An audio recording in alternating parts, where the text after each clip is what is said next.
4, 3, 2, 1. Chevron proyecta aumento del 50% en producción en Venezuela. La Comisión Interamericana de Derechos Humanos expresa preocupación por amenazas y ataques durante la campaña presidencial en Colombia. Europa rechaza ataque de dron ruso contra edificio residencial en Rumania. En deportes, analizaremos los convocados en Argentina para el Mundial 2026. Y en espectáculos, Bogotá está lista para recibir a Soda Stereo con Cerati presente. Noticias, tendencias e información.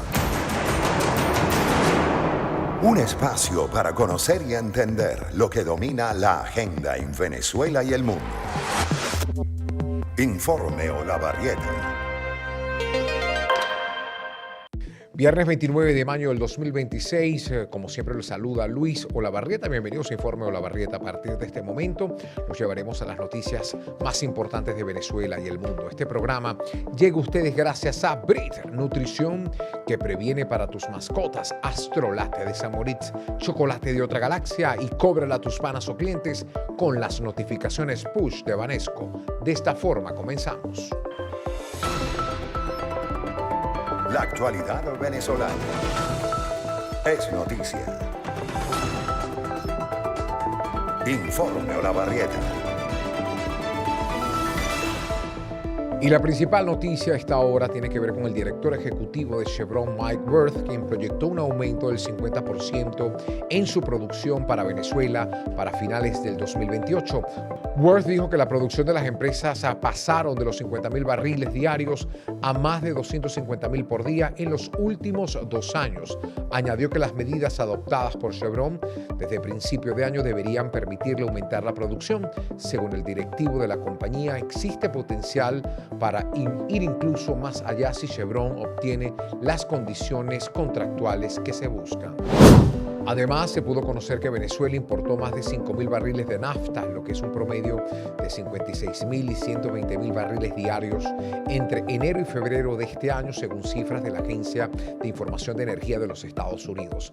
Básicamente, su adquisición externa se hace para atender los procesos de mejoramiento de los crudos pesados y extrapesados de la faja del Orinoco. La solo cifra correspondiente a febrero ya representa un máximo histórico en importación de nafta por parte de Venezuela, que tiene una estructura de mercado casi que monopólica por parte de la empresa Chevron.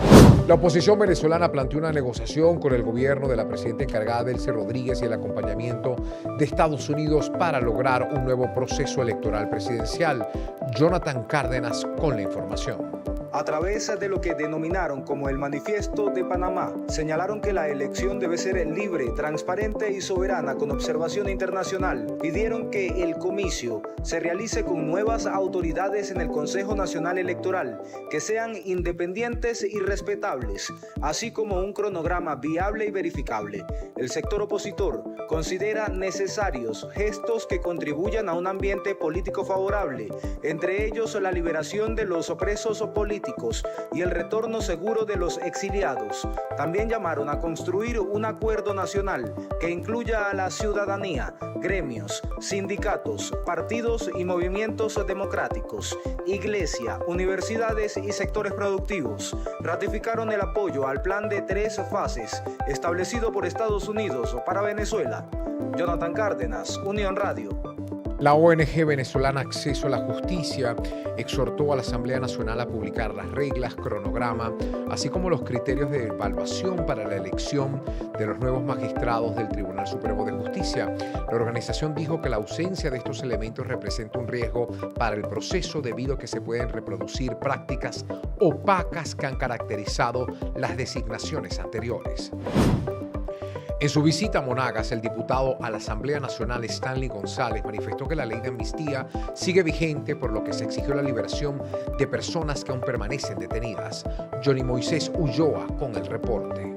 El parlamentario rechazó las recientes sentencias condenatorias dictadas en la entidad contra 7 ciudadanos vinculados a causas políticas. Recordó que el país necesita una reconciliación real basada en el Estado de Derecho y el estricto cumplimiento de la ley. Stalin González, diputado a la Asamblea Nacional. La ley de amnistía primero está vigente. y es un gran paso para que muchos venezolanos recobren su libertad, tanto la libertad personal como la libertad plena sin juicio. Hay que seguir luchando. Esos venezolanos que estuvieron sentenciados tienen el derecho a apelar y seguir luchando de poder conquistar la libertad. En este sentido, exhortó a la Fiscalía y Defensoría del Pueblo a deponer intereses sectoriales para comenzar a reconstruir la confianza en el aparato de la justicia venezolana. Este país decidió cambiar. Construyamos todo entre todos el cambio, sin venganza, con reconciliación, con la construcción entre todos los venezolanos de esa ruta pacífica, democrática, pero en libertad. González enfatizó que la discusión actual en torno al Tribunal Supremo de Justicia no puede ser un proceso a puertas cerradas, sino una oportunidad abierta a la participación de toda la ciudadanía. En Monagas, Johnny Moisés Ulloa, Unión Radio. Delegación de jubilados, pensionados y trabajadores activos del sector público se reunieron con la Defensora del Pueblo para abordar demandas laborales. Mardoley Prin con el reporte. Al encuentro se llega luego que hace 2 semanas la Delegación de Trabajadores Activos, Jubilados y Pensionados, organizados en la coalición sindical, solicitara directamente a la Defensoría del Pueblo que sirva como mediador ante el resto de los ministerios y el Ejecutivo a fin de que puedan subsanarse las deudas laborales que se mantienen. En la actualidad, aspiran que se genere una mesa de trabajo directamente con el Ejecutivo, con el Ministerio de Finanzas, el Ministerio de Trabajo e incluso el Ministerio de Educación. Luisa Rada, coordinadora de jubilados de Citra Enseñanza, 10:28 de la mañana. En el Ministerio de Educación le deben el bono de profesionalización, la cestatica a todos los trabajadores jubilados y pensionados, 4 semanas de ajuste salarial y deben también un bono que se pagó el año pasado en el Ministerio de $60 por motivo de las vacaciones que no lo pagaron. En otro organismo del Estado que deben cestatique para aquellos jubilados y pensionados y otros organismos que no tienen cestatique, pero también a esos otros organismos le deben el bono de profesionalización. En principio, la reunión se desarrolló a través de una mesa técnica. Posteriormente, se unió la Defensora del Pueblo, que aseguró que tratará de establecer el enlace con el Ejecutivo, Egle González Lobato. Y la Defensoría va a hacer lo mejor que pueda para apoyarles, para acompañarlos, para que su voz sea escuchada y también desplegar en algún momento mesas de trabajo y una campaña de sensibilización hacia la defensa, la protección, la solidaridad, la sensibilidad hacia los adultos mayores. Trabajadores activos, jubilados y pensionados del sector público aseguraron que se mantendrán activos hasta tanto logren la restitución de sus derechos laborales. Mardoley Prin, Unión Radio. Y nos vamos al estado Falcón, mientras que los jubilados y pensionados del sector de ese estado denuncian presuntas desigualdades en el pago de beneficios laborales. Douglas Durán con la noticia. Los ex trabajadores de diferentes sectores de la administración pública indicaron que han sido excluidos de los bonos y otros beneficios salariales. Hipólito Molleja, representante de la coalición sindical de educación en Falcón. Y el hecho es que una de las discriminaciones es que se aprobó un bono de responsabilidad académica, antes llamado profesionalización, que se le está dando solamente al personal activo. Y no es posible que hoy se nos pague con discriminarnos y no darnos estos beneficios que por ley nos corresponden porque son derechos humanos fundamentales y constitucionales y están establecidos también en la Constitución colectiva. También denunciaron fallas en la plataforma de la banca y descuentos no justificados al momento de recibir sus ingresos. Juan Gamboa, representante de los jubilados de Polifalcón. Porque venimos desde hace en varias oportunidades reclamando, exigiendo que por qué nos hacen un descuento arbitrario que no está autorizado por nosotros. El gremio también abogó por un ajuste del salario que sea acorde a la realidad económica del país. Desde el estado Falcón, Douglas Durán, Unión Radio. La Federación Venezolana de Maestros convocó un paro nacional para el próximo 10 de junio con el lema "Protesto quedándome en mi casa". La paralización se hará efectiva durante 12 horas. Las organizaciones anunciaron una visita a los planteles correspondientes el 3 de junio y un recorrido por los centros de trabajo el 9 de junio como parte de su protesta. Las autoridades estadounidenses arrestaron este viernes a un agente de ICE que fue acusado de haber disparado a un migrante venezolano este año en Minnesota y haber mentido sobre el suceso. El acusado se llama como el cantante Cristian Castro, enfrenta 4 cargos de agresión en segundo grado y fue arrestado en Texas luego que investigadores de la Oficina de Aprehensión Criminal de Minnesota lo localizaran. El dato que marca la agenda informativa. Informe Olavarrieta. El director general de Convite, Luis Fernando Cabezas, aseguró que casi 380,000 personas mayores viven solas en Venezuela como consecuencia de la migración masiva de casi 5 millones de venezolanos, la mayoría jóvenes entre 18 y 45 años. Nosotros aplicamos alrededor de 1.400 entrevistas en 14 ciudades del país a personas adultas mayores y de ese número de población que entrevistamos, pues alrededor del 9-10% manifestaba vivir solo. Eso probablemente puede ser incluso un poquito más, porque la gente pues tiende a no decir que vive solo. Sin embargo, hay un número importante que pudiera estar rondando entre los 380,000, 400,000 personas adultas mayores que viven solos. Cabezas también afirmó que la migración también dejó a muchos abuelos a cargo de sus nietos, una carga que describe como impuesta mediante chantaje emocional. Una persona de 80 años aquí está cuidando a un niño de 10, de 7 años. Eso demanda esfuerzo físico, esfuerzo mental, habilidades que probablemente se han perdido, de la energía sobre todo que tienen actualmente los chamos y lo que eso supone de demanda física. Entonces, eso sin lugar a dudas genera mucho estrés. Fíjate, hay una pregunta que nosotros hacemos en la última encuesta de condiciones de vida, que le hacíamos la pregunta de si las personas adultas mayores se autopercibían como que si tuviesen una responsabilidad en el cuidado de sus nietos, y más del 75% revela que no. Conversaciones que dominan las redes. Informe Olavarrieta.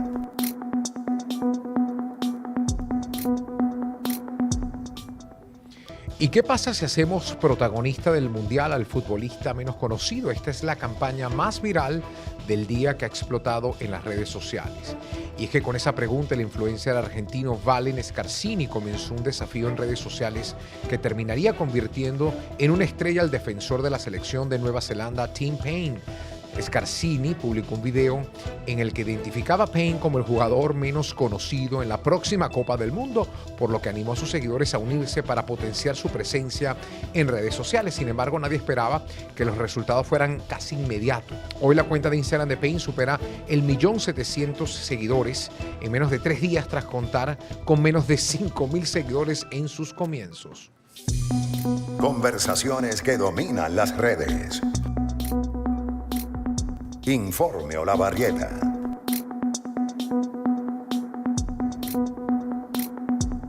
Y seguimos hablando de fútbol. Ha sido tendencia en redes sociales una serie de posts en X del equipo de fútbol español Atlético de Madrid, quienes ofrecen al equipo de Barcelona intercambiar entradas al concierto de Bad Bunny si le ceden 3 de sus jugadores, para luego desmentir la oferta y pedirle al equipo culé respeto y valores por supuestamente acosar a los jugadores madridistas. Salud. Avances, cifras y noticias que marcaron la jornada. Informe Olavarrieta. México, Canadá y Estados Unidos coordinan esfuerzos en materia de salud pública ante el brote de ébola para garantizar que el torneo del Mundial de Fútbol sea más seguro. Las autoridades anunciaron un conjunto de medidas sanitarias para viajeros procedentes de zonas africanas de alto riesgo por el virus, con el fin de proteger la salud pública sin interrumpir el flujo de viajes y comercios durante el Mundial. A su vez, la primera ministra italiana, Giorgia Meloni, envió una carta a los altos cargos de la Unión Europea para pedir la cooperación reforzada de la vigilancia fronteriza mediante normas comunes para la gestión de las llegadas directas e indirectas procedentes de las zonas afectadas por el brote del virus. Pacientes de hemodiálisis del Seguro Social de San Juan de los Morros, Estado Guárico, solicitan máquinas nuevas para recibir un tratamiento adecuado. Aseguran que las actuales cumplieron su ciclo de vida. Jorge González con la noticia. Más de 60 pacientes renales en San Juan de los Morros están afectados con esta situación. Apuntaron que las máquinas tienen más de 18 años y se dañan constantemente. Salvadina Díaz, viernes, 10 de la mañana. Se dañan 4, 5, 6 máquinas. ¿Y quiénes son los afectados? Nosotros.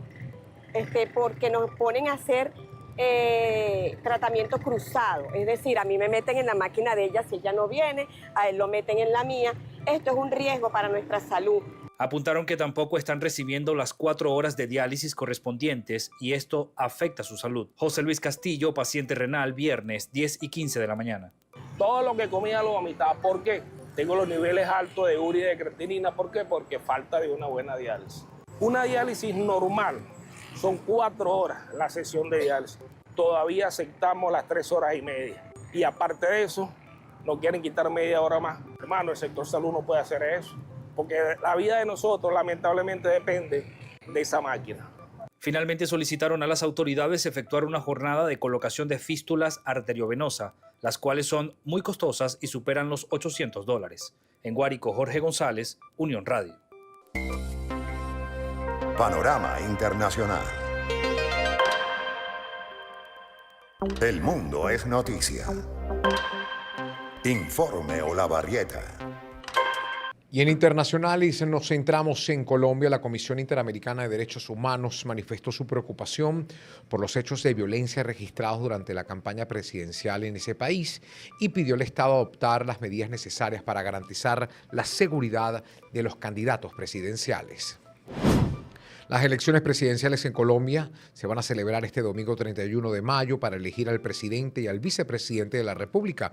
Iván Cepeda, Abelardo de la Espriella y Paloma Valencia son los aspirantes que encabezan las encuestas para suceder a Gustavo Petro. Sin embargo, la misión de observación electoral colombiana señala que algunos municipios presentan algún tipo de riesgo electoral debido a la presencia de grupos violentos. Luis, buenas tardes. Faltan pocas horas para las elecciones presidenciales en Colombia y desde ya podemos anticipar 2 elementos clave para este domingo. La primera es que muy probablemente estas elecciones irán a segunda vuelta. La historia así lo indica. Desde que Colombia adoptó el sistema de primera y segunda vuelta, solo un presidente ha logrado ganar en primera instancia y lo hizo de hecho 2 veces consecutivas.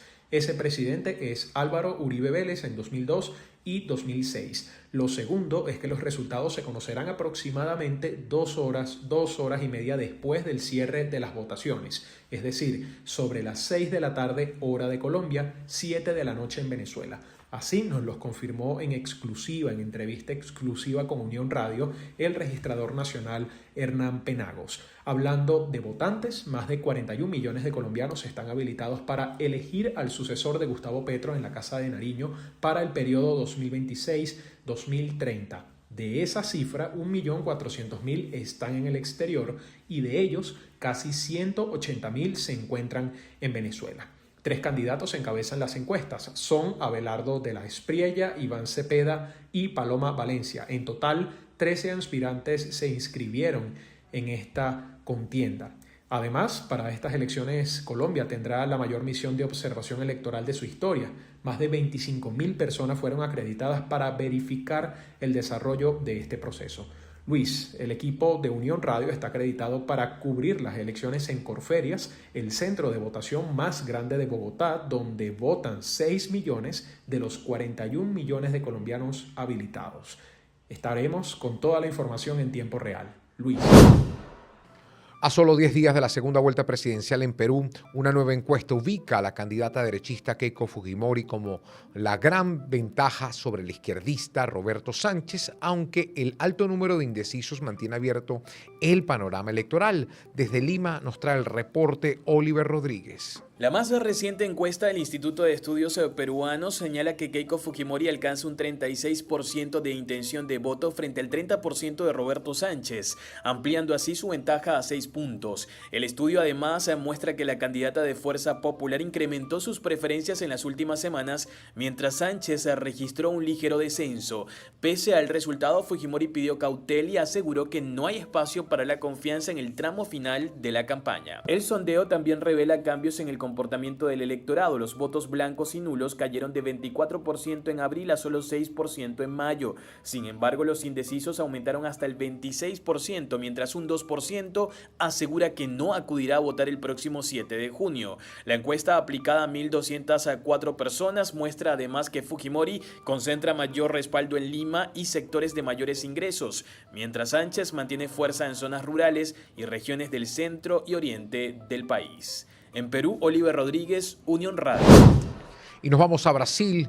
El presidente de ese país, Luis Ignacio Lula da Silva, advirtió a Estados Unidos que Brasil no va a aceptar ser tratado como niños después de que Washington clasificara a 2 bandas criminales como terroristas. El mandatario también afirmó que su rival en las elecciones del próximo octubre, Flavio Bolsonaro, no tiene vergüenza de traicionar a la patria y pedir la intervención de Estados Unidos. Además, anunció que volverá a proponerse como candidato o va a proponer al candidato abogado del Estado, Jorge Messis, en una plaza del Tribunal Supremo después de que fuera rechazado hace un mes por el Senado. La policía ecuatoriana incautó más de 100 bloques de droga en una localidad fronteriza con Colombia. En la operación, las autoridades detuvieron a 4 personas. Durante el registro de un automóvil, la policía identificaron los paquetes rectangulares ocultos debajo del tapizado. Además de la droga, se decomisaron 5 teléfonos móviles, 2 motocicletas y el vehículo en el que estaban los paquetes. Nos vamos a Estados Unidos. El mandatario de ese país, Donald Trump, anunció que se prepara junto con su equipo de seguridad para tomar su decisión final sobre Irán. Trump insistió en que la República Islámica debe comprometerse a no poseer jamás un arma nuclear ni una bomba atómica y que el estrecho de Hormuz debe abrirse de inmediato y sin peaje. En caso de que se concrete un eventual acuerdo, el presidente estadounidense, las minas submarinas en el estrecho serían desactivadas y Estados Unidos levantaría el bloque contra buques que entran y salen de puertos iraníes. Seguimos en ese país. El secretario de Estado de los Estados Unidos, Marco Rubio, se reunió este viernes en Washington con el ministro de Exteriores de Pakistán y mediador en las negociaciones con Irak, Ishaq Dahar, antes de que el presidente estadounidense Donald Trump tome su decisión sobre el acuerdo con Teherán. Ambos coincidieron en la importancia de trabajar juntos para fortalecer aún más una alianza significativa que fomente la seguridad. Al menos 6 personas murieron en varios ataques israelíes contra diferentes localidades del sur del Líbano, cerca de las fronteras con Ucrania, donde Israel continúa bombardeando a diario, además de emitir órdenes de desplazamiento forzoso contra gran parte de su población. Ante el ataque, el jefe del Estado Mayor del ejército israelí, Eyal Zamir, prometió intensificar el daño causado por Hezbollah en el Líbano. La Alianza Atlántica, la Unión Europea y países como Alemania, Francia, Reino Unido, Italia, Portugal, España y Hungría condenaron el impacto de un dron ruso contra un edificio en una localidad de Rumania. No es primera vez que drones rusos entran en el espacio aéreo rumano o caen en el suelo de ese país, pero sí se trata de un hecho inédito que haya impactado contra un edificio habitado. El presidente de Rusia, Vladimir Putin, aseguró que el origen del dron que impactó contra un edificio de viviendas en una ciudad rumana no ha sido demostrado y pidió pruebas de que se trata de un aparato ruso. Putin aseguró que desconoce los detalles del incidente y agregó que Moscú está dispuesta a realizar una investigación objetiva. Hoy entró en vigencia una regla migratoria en Estados Unidos que establece que van a rechazar los casos de los solicitantes de asilo que no paguen la tarifa anual o iniciarán un proceso de deportación. El anuncio indica que todos los solicitantes de asilo deben pagar su tarifa anual dentro de los 30 días de la notificación. De no pagarlos, la agencia rechazará su solicitud de asilo pendiente. Deportes. Resultados, protagonistas y agenda deportiva. Informe Olavarrieta. Bueno, ya solo 12 días para que ruede el balón en la cita mundialista. Las alarmas, las estrategias, la fanaticada, todo se enciende en el fútbol. Vamos a profundizar los detalles de esta gran celebración. Saludamos de inmediato al periodista deportivo Giuseppe Palmariello. Giuseppe, ¿cómo estás, hermano? Luis, buenas tardes y a todas las personas que nos ven y nos escuchan a esta hora. No, gracias a ti por venir. Hablemos un poco sobre, bueno, lo que está pasando, ¿no? Bueno, hay controles ya de seguridad, ya hay pruebas en muchísima gente que está ingresando a Estados Unidos, México y Canadá, sobre todo procedentes de África. Ya la gente se empezó también a movilizar. ¿Cómo ves un poco la euforia a 12 días, no? Bueno, creo que ha ido aumentando con respecto a lo que han pasado los días. Sí, es cierto, la venta de entradas en algunos casos ha sido muy poca para lo que se pensaba. Hay partidos que ya tienen completamente el lleno, mientras que otros... ¿Como por ejemplo? Los partidos de Costa de Marfil. Cabo Verde, Costa de Marfil, Curazao, son las selecciones que por ahora se presentan como esas que pueden llevar menos gente, pero yo creo que va a terminar siendo un mundial exitoso dentro de todo lo que tiene planeado Estados Unidos, Canadá y México. Por ejemplo, tenemos la lesión de Neymar en la pantorrilla. ¿Es tan grave como para poner en riesgo su participación? Bueno, hoy aparecieron unas imágenes de él cojeando. Se espera de que no estén los dos amistosos en los que Brasil va a estar antes de la Copa del Mundo, o va a tener antes de la Copa del Mundo, y se espera que no esté para ese primer duelo de Brasil frente a Marruecos. Yo creo que va a estar dentro de lo que es el Mundial. Sí hay que esperar un poco el tema físico, al igual como de otras figuras. También se ha generado un debate en redes sociales sobre los 26 convocados de la selección de Argentina, ¿no? Cuéntame un poquito sobre tu análisis. Bueno, básicamente la selección argentina repite convocatoria con respecto a la pasada Copa del Mundo. Como actual campeón, así han hecho Italia, Francia, Alemania y España y no les ha ido nada bien. Es decir, de un mundial a otro renovaron muy poco y veremos qué puede hacer la selección argentina. Si repasamos el 11 que tuvo frente a Francia en la final y damos un 11 posible de lo que puede ser en su debut, solo 2 jugadores no estarían. El resto repite. Yo creo que es una convocatoria predecible, una convocatoria que no tiene tantos jóvenes como se esperaba y una convocatoria que tiene nada más y nada menos que a Lionel Messi en su última Copa del Mundo. Sí, así es. Justamente te iba a hablar sobre las grandes estrellas, pero también sobre los grandes ausentes, ¿no? ¿Cómo equilibramos un poco quiénes son los grandes ausentes? Y ya no vamos a hablar de equipos, sino de personas. Igualito, ¿quiénes son las grandes estrellas de este mundial y qué se espera un poco con ellos? Bueno, las grandes estrellas, yo te diría el último mundial de Messi y Cristiano como principal añadido, el de Neymar si se termina de recuperar. De recuperar. Hay muchas figuras jóvenes, el caso de Lamine Yamal, que si bien es cierto, no está en su mejor momento físico, es un futbolista a tomar en cuenta ahora y en los próximos años. Y como grandes bajas, yo te diría que las de Brasil como principales, el caso de Rodrigo, lesionado, Militao como lateral derecho. Otras en Inglaterra por falta de convocatoria, es decir, porque el entrenador decidió no llevarlos, Phil Foden, Cole Palmer, Alexander Arnold, entre otros. ¿Cuáles son las selecciones que van por el todo? Se habla, por supuesto, de Brasil, mucha gente le tiene inclusive dudas a Argentina, hay gente que habla de Francia como la posible campeona. Yo sé que es muy pronto para decirlo, pero ¿dónde vemos la gran fuerza este año? Yo diría Francia, Portugal, España y como quizás una gran sorpresa, Países Bajos. Yo creo que es una selección que puede dar mucho, pero Francia por su poder ofensivo, España por el talento individual que tiene, sobre todo con Lamine Yamal, y en este caso Portugal por el gran equipo que tiene y por ser el último campeón de Liga de Europa y en América Latina. No, en América muy difícil, yo repito, o sea, para que un campeón del mundo en el siglo XXI repite es muy difícil, de hecho no ha pasado, no creo que Argentina lo haga. Hoy los futbolistas que tiene como principales no son mejores que hace 4 años, quizás salvo Julián Álvarez o Lautaro Martínez, pero el resto es un nivel que está por debajo de eso. Y Brasil, a mí me gustaría que trascendiera porque le hace falta al fútbol de que Brasil esté entre los primeros o entre los mejores del mundo, pero aún o por ahora no lo veo como una selección que pueda estar ahí entre las semifinales. ¿Y la promesa latinoamericana? ¿Quién tú crees que pueda dar? Paraguay. Sí, Paraguay tiene un muy buen trabajo con Jesús Alfaro, que es su entrenador, un entrenador argentino. Tiene una buena convocatoria. Ecuador tiene mucho talento individual, así que yo te diría que entre Paraguay y Ecuador. Giuseppe, bueno, pasemos rápidamente por todo, ¿no? Agradecido como siempre por el tiempo y los minutos que nos das. Hablamos con Giuseppe Palmariello, deportista o periodista deportivo de aquí de nuestra cadena Unión Radio. Así que estamos allá 12 días para disfrutar ya de esta cita mundialista. ¿Quién ganará? Pues yo voy para España. Bueno, ahí haciéndole honor a los abuelos, inclusive hasta a mi papá. Vámonos. Entretenimiento, cultura, música y espectáculo. Informe Olavarrieta.